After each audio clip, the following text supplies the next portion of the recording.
이재명 더불어민주당 대표의 위증교사 사건 선고가 예정이 돼 있는데요. 또 그밖에 국민의힘의 당원 게시판 논란도 이어지고 있는 상황입니다. 최근 이런저런 정치권 이슈에 대해서 경북 구미을의 강명구 국민의힘 의원님과 함께합니다. 안녕하십니까? 안녕하세요. 구미시열 출신 강명구입니다. 처음 모십니다. 아침 일찍부터 감사합니다. 예. 예. 마이크 조금만 가까이 주시면 감사하겠습니다. 예. 오늘 이재명 민주당 대표의 위증교사 혐의 선고부터 한번 여쭤볼게요. 징역 3년 구형이 됐는데 의원님이 뭐 법조인 출신은 비록 아니시지만 그래도 어떤 결과 나올 것으로 좀 예상하시는지 의원의 촉으로서 한번. 예. 법조인이 아니기 때문에 네. 예단하는 거는 말이 안 되는 것 같고요. 그냥 사필 기정을 믿는다라고 말씀드리고 싶고. 사필 기정을 믿는다. 예. 그리고 올해 위정교사 그 1심 선고가 16건 정도가 있었어요. 그랬어요? 예. 이거 다 찾아보니까 다 유죄 받았고요. 네. 법 앞에 만인이 평등하다고 그러잖아요. 네. 제1야당 대표라고 해서 예외는 될 수 없다. 네. 그렇게 생각합니다. 예, 제1야당 대표라고 해서 법 앞에서 예외가 될 수 없다 이렇게 말씀하셨습니다. 근데 이 선거법 사건 15일에 선거법 사건이 있었잖아요. 선고가 있었는데 그 유죄 이후에 민주당 내에서 비명 움직이면 어떻게 해버리겠다, 뭐 살생을 하겠다는 얘기도 나오고 뭐 집회도 좀 죽여버리겠다. 예. 그렇습니다. 이게 민망해가지고 집회도 좀 이어가고 있는데 이재명 대표 위증교사 선고 후에 민주당 내 좀 역학관계나 변화가 좀 있을 것으로 보시는지 이런 거 어떻게 좀 관측을 하세요? 저는 겉으로는 뭐 그렇게 큰 변화를 기대하고 있지는 않지만 그 민주당 당원들 개개인의 마음 속에는 약간의 불안감이 싹트기 시작하지 않았을까? 약간의 불안감. 왜냐하면 일단 그 공직선거법에 그 유죄가 나왔거든요. 그래서 유죄가 나오는 순간 이 당원들은 불안하기 시작하거든요. 그러나 아마 이재명 대표나 강성 지지자들은 그리고 친명 우리 국회의원들은 조금 더 세게 장애 집회를 하고 조금 더 강하게 급박할 겁니다. 이제 그거는 뭐 불을 보듯 뻔한 이제 사건인데 그 김영삼 전 대통령께서 그렇게 얘기하셨잖아요. 닭의 목을 비틀어도 새벽은 온다. 아무리 급박하고 우리 사법부를 이렇게 그 장애 집회에서 이렇게 그 목을 조여도 새벽은 온다. 저는 그렇게 생각합니다. 그 오늘 그런데 그 법원에 오지 말라 그랬는데 좀 올까요, 의원들? 어떻게 민주당 의원들? 당연히 가죠. 당연히. 알겠습니다. 오지 말라는 얘기 왜 하는지 잘 모르겠네. 그런데 이제 민주당이 선거법에서 허위사실 공표죄를 삭제를 하고 그 당선 무효형의 이 기준을 현행 100만 원에서 또 1000만 원으로 올리는 그런 법안을 또 발의를 했어요. 그게 박희승 의원이 발의한 것 같은데, 그러니까 이렇게 되면은 양형을 낮춰주거나 혹은 이제 면소 판결까지 갈 수 있다 이런 분석도 좀 나오는 거 아니겠습니까? 근데 이런 법안까지 할 거라고 발의까지 할 거라고 예상을 하셨는지, 그리고 또 오늘 위증교사 사건에서도 혹여 유죄가 나오면 또 그거에 대한 또 법안을 발의할지 모르겠어요. 범죄자가 범죄를 저질러서 체포당했는데 그 체포한 경찰을 일단 그 뭐랄까요, 이 탄핵을 하고 조사한 검사들을 탄핵해서 청문회에 세우는 민주당이에요. 무슨 짓을 할지 모르는 당이고요. 이런 게 독재 아니고서야 뭐라고 얘기할 수 있겠나 생각이 들고, 국민들께서 한 명의 범죄자를 비호하라고 민주당 171석을 만들어준 게 아니거든요. 그런데 지금 민주당은 아마 이 한 명 살리기 위해서 모르겠습니다. 이 법을 진짜 그렇게 개정해서 발의해서 밀어붙일지 안 붙일지는 한번 지켜봐야 될 문제지만, 만약에 그렇게 추진되면 우리 국민의힘은 강하게 막아서야 되겠죠. 그러나 만약에 이거를 발의해서 그렇게 밀어붙이면 과연 국민들이 납득을 할까요? 자기 범죄를 그 숨기기 위해서 법을 발의해서 그렇게 한다는 걸 저는 국민들이 납득하지 않고 역사가 용서하지 않을 거다. 반드시 심판받을 거다. 그렇게 생각합니다. 국민들이 납득하지 않을 거다. 반드시 심판받을 거다. 심판받을 거다 이렇게 말씀하셨습니다. 그런데 그 이재명 대표가 선거법에서 징역형 집행유예가 나왔는데요. 근데 이재명 대표 유죄의 반사 이익을 여권이 흡수하지 못했다 이런 분석이 있는데요. 이건 어떻게 생각하십니까? 우리가 여기에서 반사 이익을 얻는다 안 얻는다 이거는 너무 정치 공학적인 얘기 같아요. 이게 제1야당 대표가 지금 뭔가 범죄를 저질러서 재판을 받아서 징역형을 받았어요. 제1야당 대표예요. 이게 대한민국 입장에서는 이게 비극인 거죠. 이게 비극인 건데 우리가 그 당대표 하나 구하겠다고 지금 민주당에서는 지금 사법부를 겁박하고 흔히 말하는 그 헌법 질서를 지금 파괴하려고 시도하고 있고 더군다나 이 흔히 말하는 그 뭐랄까요 이 저 예산 심사권을 가지고 검찰과 경찰과 이 특활비다 뭐다 이런 거 다 그냥 삭감했거든요. 맞아요. 이건 뭐 이게 그 흔히 국가기관을 국가기관을 길들이게 하겠다라는 명백한 팩트예요. 우리가 이런 걸 봤을 때 이게 정말 이런 사태가 벌어지는 걸 목격하는 것 자체가 지금 대한민국 정치가 국가적 비극이다 이렇게 얘기할 수 있을 것 같고요. 아까 말씀하신 대로 지지율을 올리는 거는 우리 정부와 여당이 똘똘 뭉쳐서 정말 다시 국민들의 민생을 해결하기 위해서 민생 속으로 들어가서 국민들의 마음을 헤아려야죠. 국가를 지키고 또 안보를 튼튼히 하다 보면 다시 지지율은 반드시 우상향 반등한다. 저는 그렇게 생각합니다. 그 뭐 당 지지율 얘기가 나왔으니까 말씀인데 이제 좀 이어지는 내용입니다. 그 당 게시판 논란에도 좀 안 여쭤볼 수가 없을 것 같아요. 한동훈 대표가 뭐 불필요한 자중 질환에 빠질 일이 아니다 이런 입장을 좀 밝힌 바 있습니다. 그리고 뭐 이재명 대표 선고와 민생 이슈 같은 게 있는데 당내에서 게시판 문제를 제기하면 전열이 흐트러진다 뭐 이런 논리 같습니다. 이거 좀 어떻게 생각을 하시는지 그동안에 좀 입장을 밝히지 않던 의원들도 좀 목소리를 내고 있어요. 나경원 의원이나 뭐 그다음에 김은혜 의원, 홍준표 대구시장도 뭐 비판하는 글을 페이스북에 올렸고요. 예, 이런 제가 줄기차게 요구했던 거는 정말 맞는 말씀을 하신 거예요. 우리 당이 지금 단일 대오로 저 민주당의 저 겁박들을 입법 폭거를 막아내야 되는 이 상황 속에서 자중질환에 빠지면 안 된다라는 말씀을 하셨잖아요. 맞습니다. 우리 자중질환에 빠지면 안 돼요. 그래서 이걸 빨리 해소해야 돼요. 빨리 해소하기 위해서는 의혹들에 대한 간단하고 명료한 그 입장을 밝히시면 끝날 문제였어요. 간단하고 명료하게 어떻게 입장을? 자기 명의가 자기 이름이 나온 게시판의 얘기들은 동명이인이다라고 밝혔잖아요. 근데 문제는 뭐냐면 가족의 명의를 밝히지를 않고 계세요. 이걸 그냥 투명하게 물어보시면 돼요. 집에 가셔가지고 빨리 물어가지고 우리가 했다 안 했다 밝히시면 되는 거예요. 만약 했다 그러면 그냥 반성하시고 그냥 틀고 가시면 되고 아니다. 지금 얘기를 안 하고 민기적거리고 계시잖아요. 그러면 어떤 의혹들이 또 생기느냐.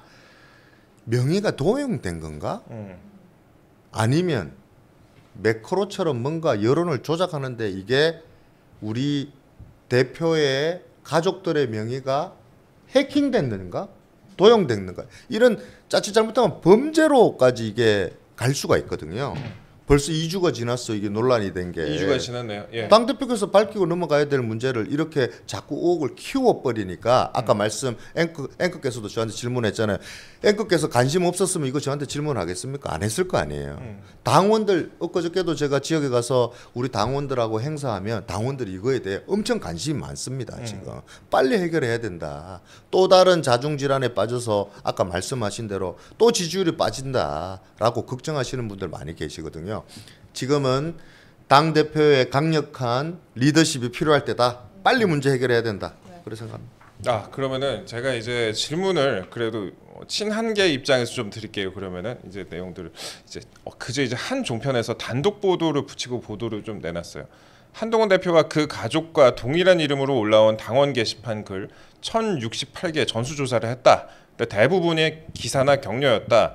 한 대표와 동일한 이름으로 게시된 글에서 수위 높은 욕설이 포함된 것은 12건에 불과하다. 이런 내용이었습니다. 그리고 금주 중에 당 명의로 고발될 예정이다 이렇게 나서기로 했는데 이런 부분들에 대해서는 어떻게 보셨습니까? 실제로 대부분 격려나 기사였는지 구체적으로 제가 하나하나 따져본 건 아니라서. 저는 그 보도가 조금 의아했어요.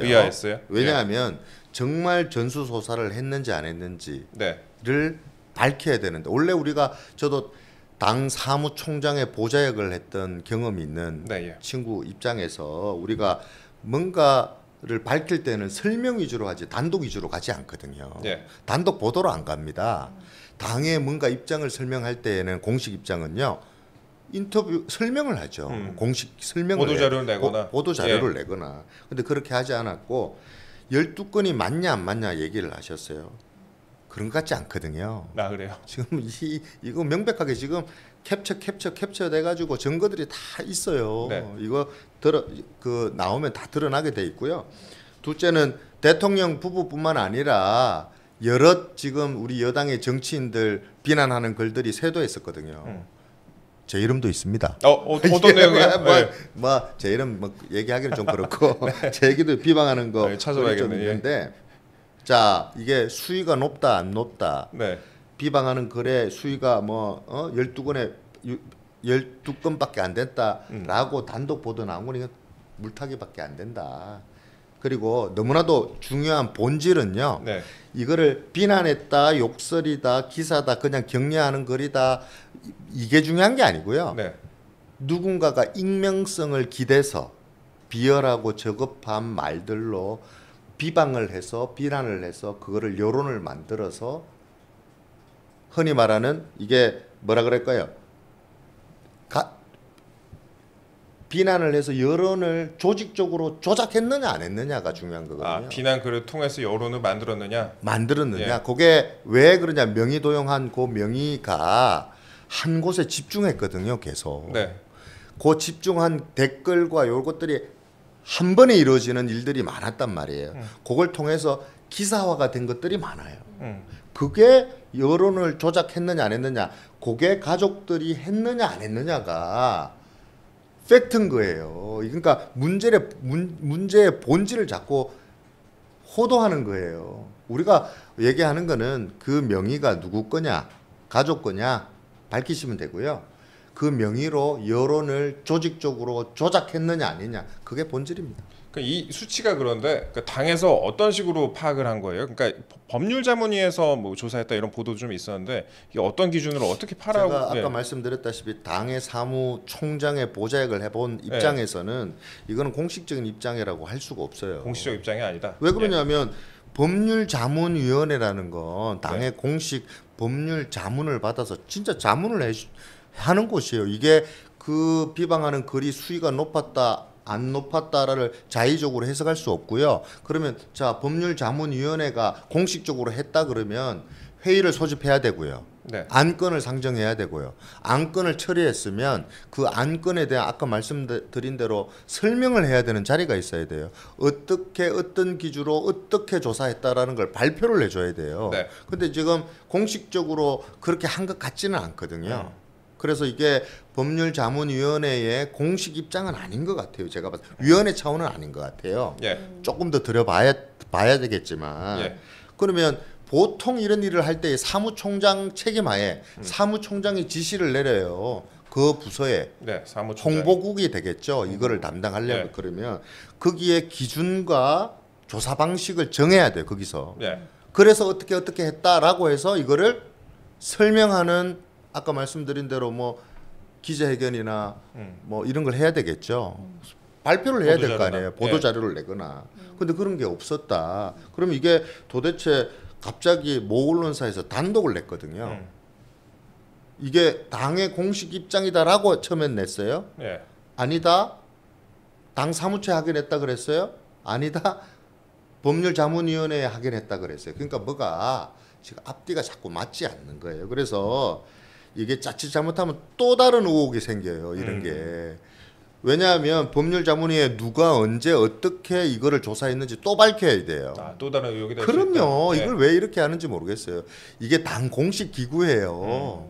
마음대로 이렇게 할 수 없어요. 이 사태를 덮기 위해서 하는 거라면 일종의 다른 의혹으로 번질 수 있다. 이거는 좀 그렇게 생각합니다. 그럼 의원님이 그 친윤계로 그래도 분류가 되니까 그럼 저희는 그 친한계의 그 입장도 한번 말씀을 좀 드려볼게요.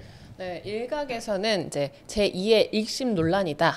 그 신주호 부총장이 이렇게 말씀을 하셨고요. 또 당원 게시판은 아무도 관심이 없다.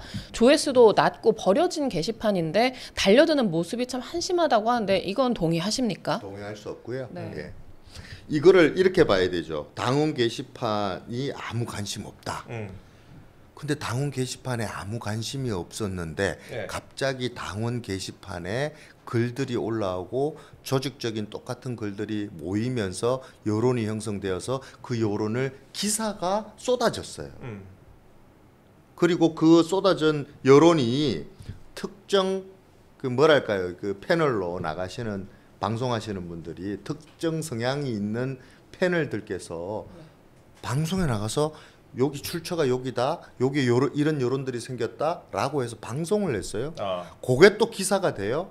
그게 또 댓글들이 똑같이 고 흔히 말해서 그 명의로 했던 사람들이 또 댓글을 비슷한 시기에 거기에다 달아요. 순환이 된다. 그렇죠. 예. 똑같은 방법으로 이게 됐어요.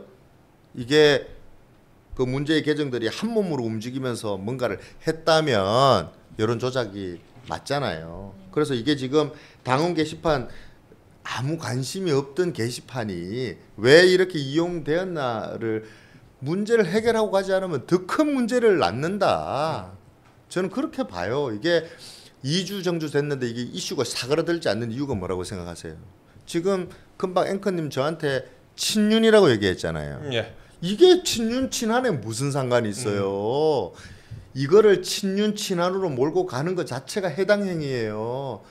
당시 처음 2주 전에 이 얘기를 했던 수많은 의원들이 개파색이 없는 분들이 문제 제기를 했어요. 지금 수많은 당원들이 국회의원들한테 이 문제 해결해 달라고 문자 폭탄을 보내고 있어요. 이게 친윤이라서 보냅니까? 친한이라서 보냅니까? 이 문제는 개파 싸움으로 몰고 가서는 안 된다. 이 문제는 짜릿 잘못하면 범죄로 휘말릴 수 있다. 명의가 도용됐는지 매코로 여론을 조작했는지 아니면 해킹을 당했는지 이거를 풀어내야 된다고 생각합니다. 해당 지문을 해버렸네 제가.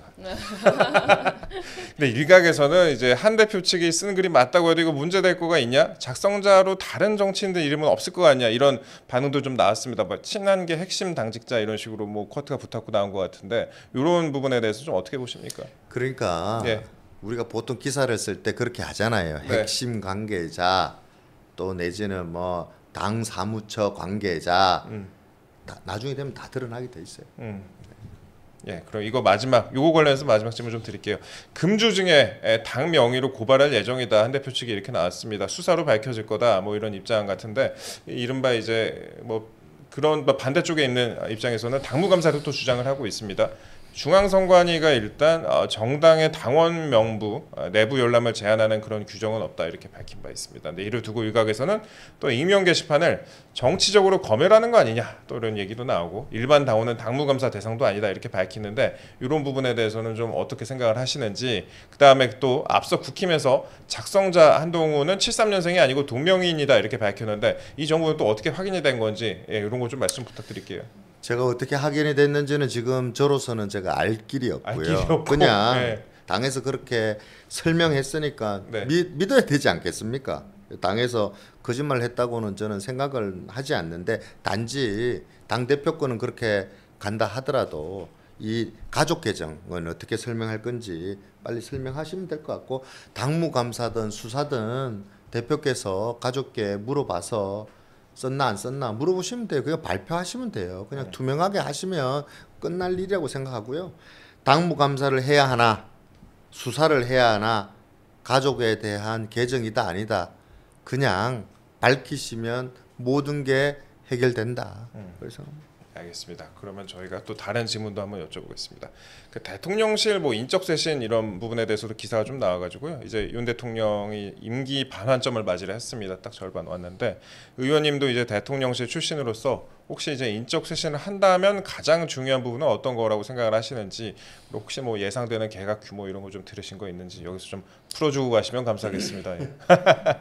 그 대통령님의 고유권한인 인사권을 우리가 이렇다 저렇다 이렇게 하자 저렇게 하자라고 얘기하는 거는 조금 맞지 않은 것 같지만 그 대통령께서 그렇게 얘기하셨잖아요. 전반기에 국가 정상화 얘기하셨어요. 그게 문재인 정권 때 망쳐놓았던 여러 정책들 때문에 그게 뭐 탈원전도 있었고요.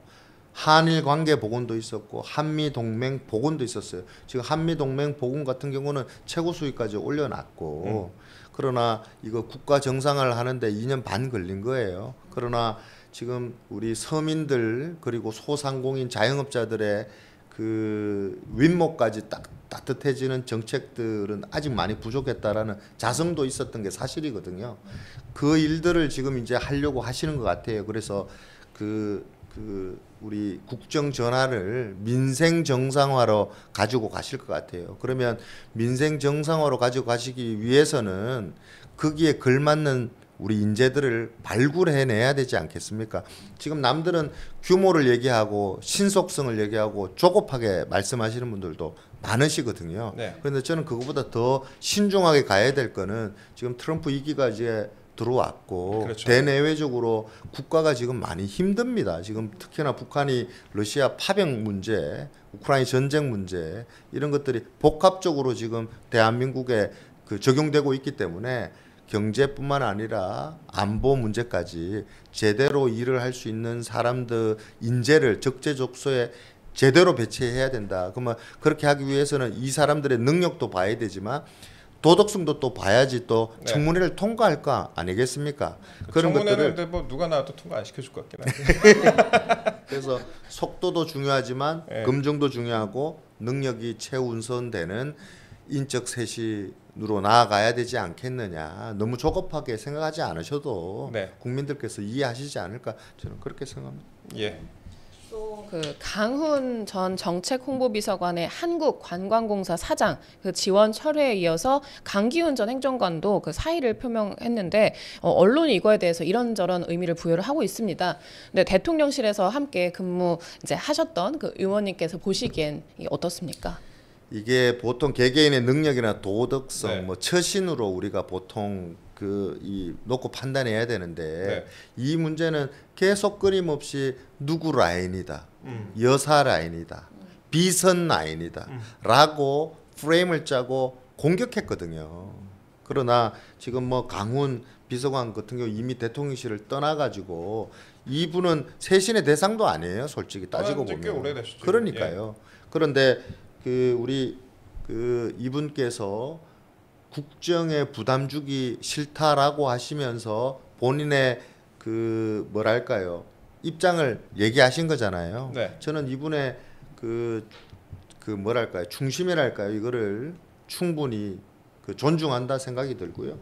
그리고 강기훈 행정관은 본인의 잘못이었던 음주운전 그거를 징계를 받았거든요. 원래 이 행정관의 인사는 비서실장님이 갖고 계신 걸로 저는 알고 있는데 네.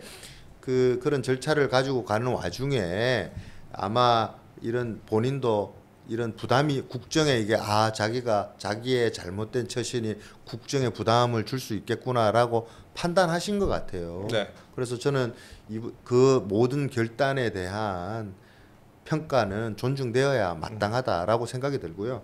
하나 제가 꼭 짚고 넘고 가고 싶은데 2개 하셔도 됩니다. 예. 천하람원께서 이거를 의혹 제기를 했어요. 게시판 문제를 네. 이 친구가 주도하고 있을 거다. 우리가 면책 특권에 숨어서 아니면 말고식의 의혹을 제기하는 건 말이 안 된다. 왜냐하면 그게 일종의 폭력이거든요. 그 당하는 사람 입장에서는요. 이루 말할 수가 없어요. 그래서 이 사실 무근에 가까운 일들로 만약에 밝혀진다면 인정하시고 반드시 나중에 그분께도 사과해야 되지만 국민들께도 사과해야 된다. 면책 특권에 기해서 이제 그런 발언을 했다. 네. 사실 아니면 사과를 해라 이렇게 말씀하셨습니다. 제가 질문지에는 없는 건데 오늘 이제 아침 기사를 보다가 하나 좀 여쭤보려고요. 대통령 부부 폰 번호 이제 바꾸었다고 이제 기사가 나왔는데 그거 바꾼 거에 대해서 어떻게 보시는지 혹시 새로운 번호 아세요? 제가 알 길이 없고요. 예. 대통령께서 지난번에 진정어린 국민들께 사과를 하시면서 네. 나오는 후속 조치라고 봅니다. 이제 국민들과의 약속을 하셨고 발표를 하셨기 때문에 이 기존의 전화번호 사용 여부에 우리 참모들도 많이 얘기한 적이 있거든요. 근데 대통령께서 긍정적인 부분도 있다고 하셔가지고 그걸 사용한 건데 이래저래 이런 것들이 국민들께 불편함을 준 거를 인정하셨고 후속 조치로 그거를 하시겠다 하셨으니까 너무나도 잘한 일이시다라고 말씀드리고 후속 조치로 인적 쇄신도 말씀하셨고 여러 가지 국정 전환도 말씀하셨는데 국민들과의 약속을 지키기 위해서 지금 이 순간에도 일사불란하게 정말 그 준비하고 계신 것 같다라는 생각이 들어서 다시 한번 뭐 잘하신 일이다라고 말씀드리고 싶습니다. 네, 지금까지 저희는 구미을 국민의힘 강명구 의원님과 함께했습니다. 의원님 아침 일찍부터 찾아주셔서 감사드리고 감사하시고 가요. 아니 제가 아침에 시작할 때 엄용수 선생님 그 따라하면서 좀 개그를 치다가 남아 있어갖고 밀어주시고 당겨주시고 이렇게 했었는데 네, 저희 앞으로도 이제 사랑해주시고 밀어주시고 당겨주시고 많은 시청자 여러분들께서 이제 그러고 있으니까 저희 강명구 의원님께도 많은 관심 부탁드리겠습니다. 그리고 강명구 의원님이 구미을이잖아요. 구미을이 또 저희 매일신문의 베이스가 있는 또 이제 대구 경북이기 때문에 앞으로 또 많이 찾아주시면 감사하겠습니다. 많이 좀 도와주세요. 예, 자주 모시겠습니다. 고맙습니다. 예, 감사합니다.